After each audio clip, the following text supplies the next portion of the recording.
ఈ రోజు మనం ఏషియాలోనే అతిపెద్ద చర్చిలలో ఒకటైన సెయింట్ ఫిలోమినాస్ క్యాథడ్రల్ చర్చ్కి మనం వెళ్ళబోతున్నాం.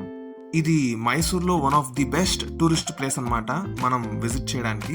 ఈ చర్చ్ యొక్క స్పెషాలిటీ ఏంటంటే ఈ స్టైల్ ఆఫ్ కన్స్ట్రక్షన్తో ప్రపంచంలో మనకి కేవలం 3 చర్చిలు మాత్రమే ఉన్నాయి.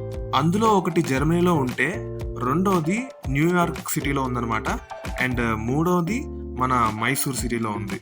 ఈ చర్చిని 1933 సంవత్సరం అంటే కృష్ణరాజ వడియార్ 4 మైసూర్ వడియార్ సామ్రాజ్యాన్ని పరిపాలిస్తున్న కాలంలో శంకుస్థాపన చేసి 1941 సంవత్సరం నాటికి కన్స్ట్రక్షన్ని కంప్లీట్ చేశారు. బిషప్ రెనుఫ్యూగా నేతృత్వంలో ఈ చర్చిని కట్టించారనమాట. సెయింట్ ఫిలోమినా గురించి పూర్తి స్టోరీ తెలుసుకోవాలనుకుంటే ఈ కిందనున్న వీడియో లింక్ మీద క్లిక్ చేసి పూర్తి వీడియోని చూసి ఆనందించండి. ఈ వీడియో గనక మీకు నచ్చినట్లయితే లైక్ చేయండి, షేర్ చేయండి అండ్ సబ్స్క్రైబ్ చేయండి. It's me Sriharsha.